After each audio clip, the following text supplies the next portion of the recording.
Now the theorem, the line which are parallel to the same line, the parallel line to each other.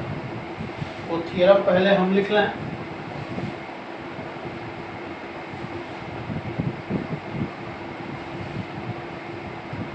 Lines which are parallel to the line which are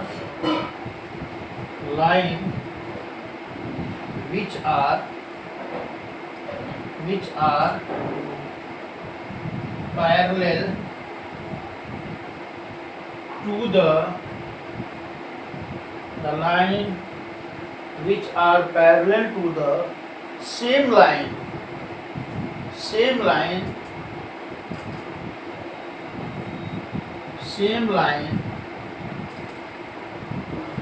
are parallel to each other. Line are parallel to each other.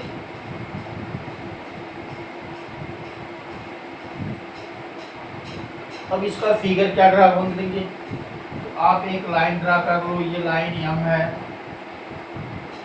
और दूसरी line draw कर लो, ये N है, और एक तीसरी line draw कर लो, ये लाइन आपकी L है, और एक ट्रांसवर्सल लाइन ऐसे ड्रा कर लो, ये आपकी लाइन T है.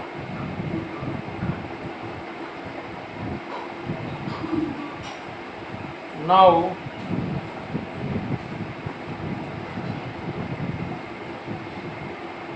you draw the three line M, line N and line L. These lines are parallel to each other. ये हमें प्रूफ करना है कि ये लाइन जो है तीनों पैरेलल है. अभी पहले से क्लियर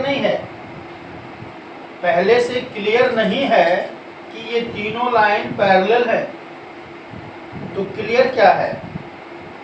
क्लियर ये है कि ये तीनों लाइन हैं और इनको एक ट्रांसवर्सल लाइन काटती है. तीनों लाइन है. अब तीनों में क्या है? तो पहली और दूसरी एक दूसरे के पैरेलल है, दूसरी और तीसरी पैरेलल है, पहली और दूसरी पैरेलल है, और दूसरी और तीसरी पैरेलल है. यानी first line is parallel to the second line and the second line is parallel to the third line. तो हमें बताना क्या है? First line is parallel to the third line, ये हमें बताना है. जैसे फॉर एग्जाम्पल, राम दोस्त है मोहन का और मोहन दोस्त है सोहन का. तो हमें बताना है कि राम और सोहन भी एक दूसरे के दोस्त होंगे.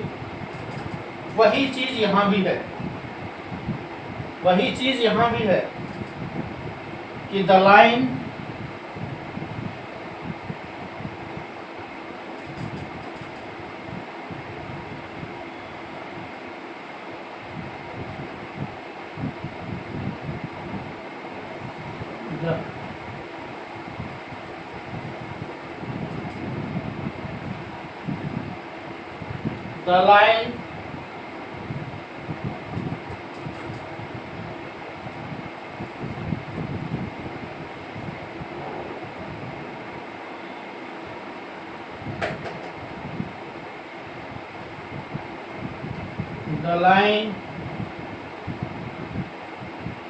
M parallel N and N parallel L. जो लाइन है M और N पैरेलल है और N और L पैरेलल है. तो फिर प्रॉब्लम क्या है? देखो, ये एंगल आप मान लो 1 है, ये एंगल 2 है और ये एंगल 3 है. तो line M and N are parallel then the corresponding angle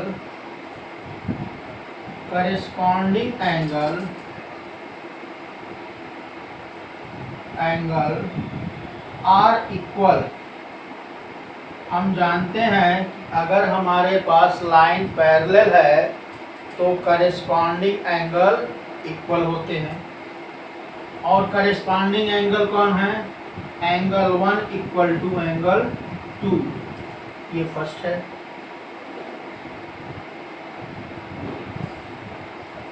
far line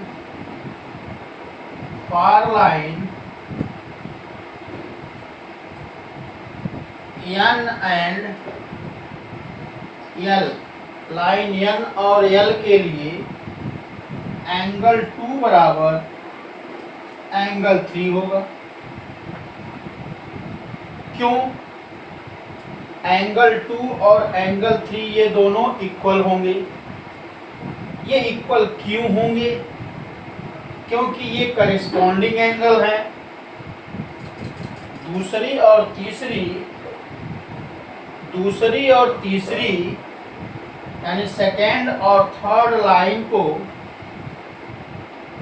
अगर पैरेलल मानते हैं, पैरेलल दिया हुआ है, तो एंगल 2 और एंगल 3 ये दोनों इक्वल होंगे। और दोनों इक्वल होंगे उस परिस्थिति में, उस कंडीशन में एंगल 2 एंगल 3 के इक्वल होगा। ये कंडीशन नंबर 2 है। ये कंडीशन नंबर 2 है। ये एंगल दोनों क्या होंगे? इक्वल होंगे। अब एंगल 1 इक्वल टू एंगल 2 है और एंगल 2 इक्वल टू एंगल 3 है। यहाँ इन दोनों इक्वेशन से, from equation first and second, what we get? From equation first and second we get the value of from equation first and second we get the value are equal, यानी from 1 and 2 angle 1 क्या होगा? Angle 3 के equal होगा। Angle 1 equal to angle 3 from 1 and 2। 1 और 2 की सहायता से angle 1 angle 3 के इक्वल होगा। और जब एंगल 1 एंगल 3 के इक्वल होगा तो both are corresponding. Angle 1 equal to angle 3, both are corresponding and the corresponding angle is equal, then the lines are parallel। तो यहाँ पर क्या होगा? then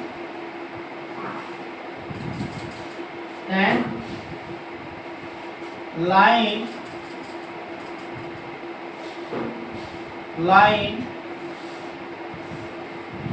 M पैरेलल L, तो जो लाइन M होगी वो L के क्या होगी?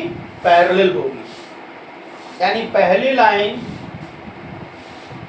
तीसरी लाइन के पैरेलल होगी। क्योंकि पहली दूसरे के पैरेलल है, यानी first is parallel to second and second is parallel to third, और दूसरा जो है वो तीसरे के पैरेलल है, तो दूसरा तीसरे के पैरेलल है। तो इस कंडीशन के अकॉर्डिंग क्या होगा? पहला तीसरे के पैरेलल होगा। Why? Due to the corresponding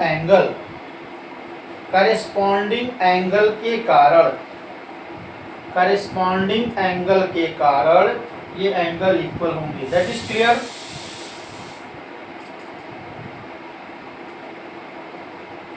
now we go on the exercise.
One second.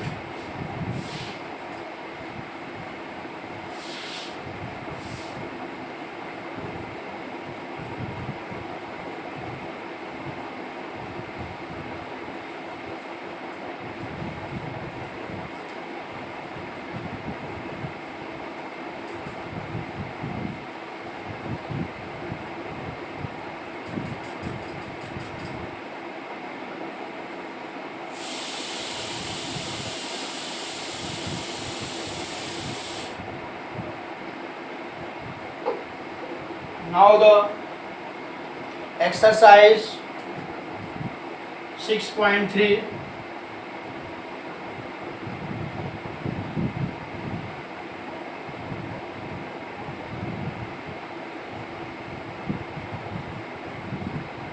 हाँ 6.2 exercise 6.2